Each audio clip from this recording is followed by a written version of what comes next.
I want to take you back for just a moment to 2001. Republicans had just stolen the U.S. presidency, taking office against the will of U.S. voters in the 2000 election.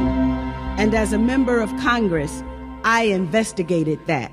I was the only member of Congress to do so. After that, the big issue of 2001 was the Durban World Conference Against Racism. I headed the Congressional Black Caucus Task Force and went head-to-head and toe-to-toe with the pro-Israel lobby that was determined to have the U.S. boycott the conference so that Zionists wouldn't have to defend their practices against the Palestinians. So they did everything in their considerable power to win the argument. But it was such a bad argument. And I was just as determined to have the U.S. participate in the conference. And so they lost. And I went to Durban, and I took 5 members of the Congressional Black Caucus there with me. I had commissioned an investigation into murders of members of the Black Panther Party that had occurred as a result of a U.S. government program that targeted individuals because of their political beliefs. I hand-delivered that investigation to Mary Robinson, who was the High Commissioner for Human Rights at the UN at the time. I was particularly outraged about Durban because I was expected to give up the opportunity to discuss my grievances so they could avoid having a discussion about Zionism. So indigenous people from all over the planet being robbed of their sacred lands and even their right to life were not seen to be as important part of a conversation. Africans still stinging from the loss of millions of individuals snatched from the continent in the massive transatlantic slave trade were to remain mute about how that crime against humanity affected them. Blacks in the diaspora, quiet about the indignities suffered on a daily basis. We were supposed to just forget our pain and suffer in silence because the Zionists didn't want us to talk about Palestine. To be honest, I didn't even know what a Zionist was. All I knew was that I had been asked to sign a pledge for Israel when I first became a candidate for Congress. And after refusing to do so, my congressional career became trench warfare, hand-to-hand combat, just to remain in the Congress. Ever since my refusal to sign that pledge for Israel, the pro-Israel lobby let me know that my political neck was in the hangman's noose. It was the pro-Israel lobby that decided to tighten that noose when I questioned the Bush administration's actions on and after 9/11.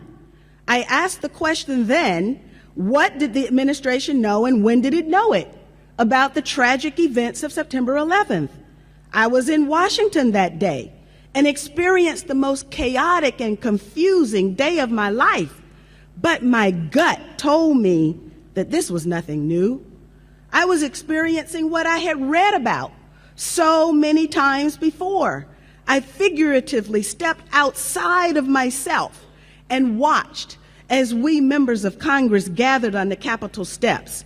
I was a critical observer at the members-only briefings, and I noticed everything.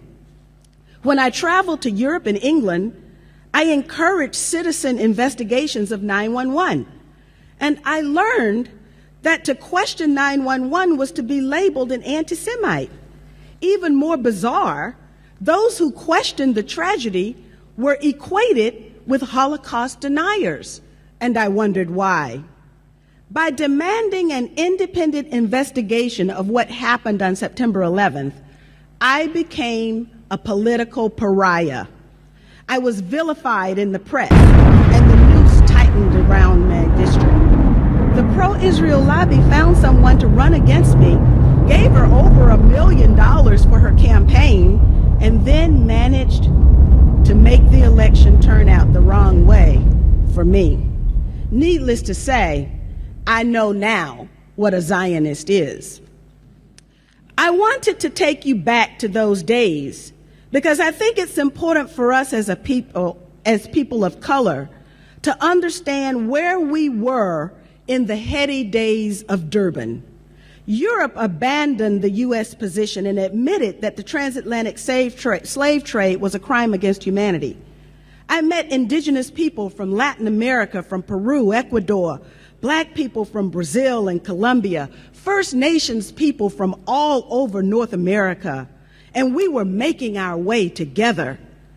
And then, on the morning of September 11, 2001, the World Trade Center towers came falling down. The topic of conversation immediately changed, and today humanity is on the brink. We lost a lot that day. A new level of criminality and immorality has been breached.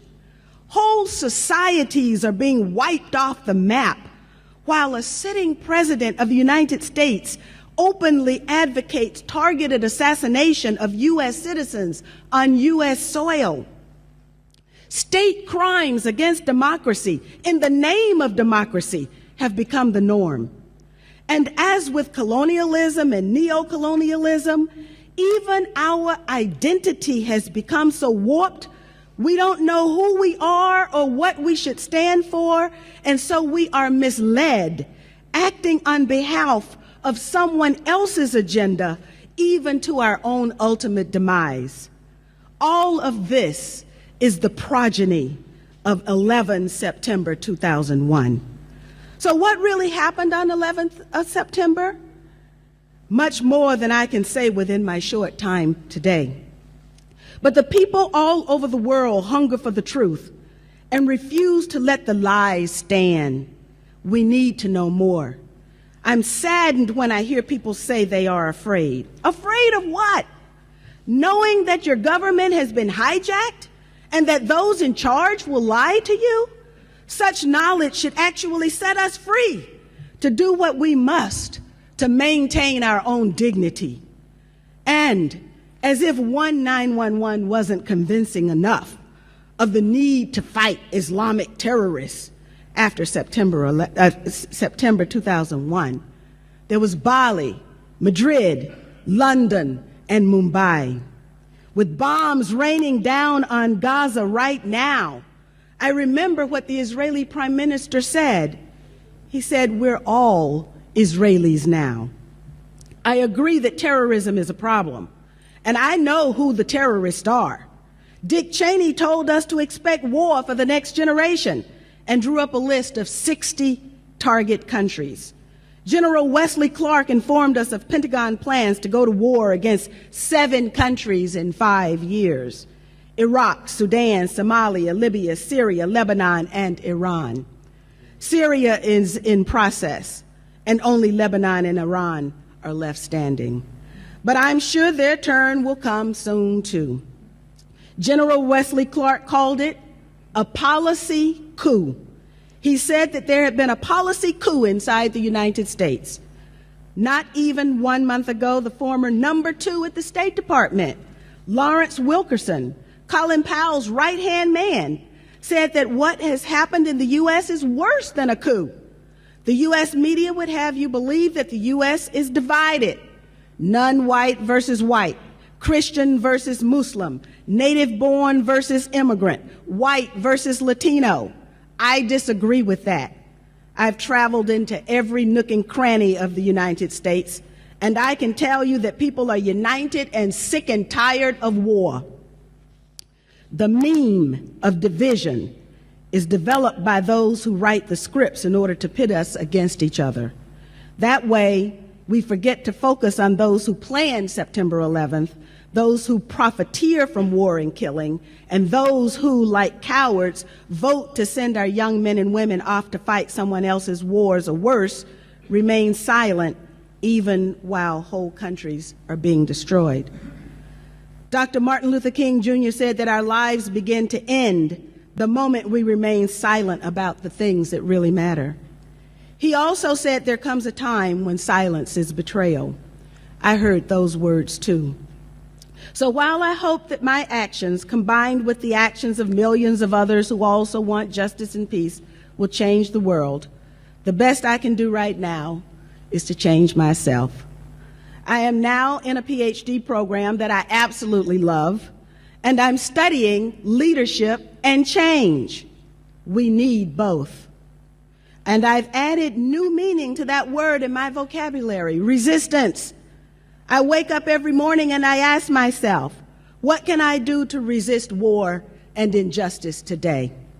Today is the beginning of people who hunger and thirst for the truth to come together. I know that there is a worldwide community that is ready to know what happened on September 11th, as I have said too many times. We all know what we saw, but how did it happen? As a member of Congress, I asked, how could the U.S. invest trillions of dollars in an intelligence and military infrastructure and it failed 4 times in one day? As a black person, I knew that the Bush administration explanation of the U.S. being hit because we were free couldn't hold water because an election had just been stolen and the people of the United States weren't free. And they're even less so today. This exercise in revisiting 9/11 and seeking the truth could serve a great cause in helping people have the courage to face the truth about our current course. This mere informational exercise with resolve could result in a concrete end to impunity. Finally, 2 thoughts. 1, we need people with a moral compass in public office today. We need people willing to resist injustice and war in public office. Members of the Bush administration committed crimes against the American people, as well as international crimes, some of which have no statute of limitations. That continues under President Obama. The only way we can arrest this lawlessness is to hold them to account, not just in people's tribunals, which have their place, but also in courtrooms around the world. The last thing I want to mention is about stand-down orders. Pay very close attention to what is happening in the U.S. around Benghazi Gate, as it is being called. A U.S. ambassador and 3 security agents are dead because someone reportedly issued a stand-down order 3 times. At least 1 general has been fired reportedly because he ignored the stand-down order and went to the rescue. As we revisit Secretary of Transportation Minetta's 911 testimony, the issue of a stand-down order arises. If a stand-down order was given to allow events to transpire in Benghazi, might that be relevant in a different setting? In short, we must never again allow this level of criminality in those who have positional authority over us. Never again. Now, with the chairman's indulgence, I have a short video that I'd like to show on how I practice my own resistance. Imagine the U.S. Imagine Israel-Palestine. Imagine Libya, Somalia, Yemen, and Pakistan. Imagine China and Russia. Imagine Latin America imagine Malaysia if we had average, ordinary Americans with morality and compassion making U.S. foreign policy. Incredibly, just in the last few days, 535 members of Congress unanimously voted to support Israel's Operation Pillar of Cloud. And I'll conclude with this. Bobby Kennedy, who almost became President of the United States, but assassin's bullets cut him down instead, said, "Some men see things as they are and say, why? I dream things that never were and say, why not?"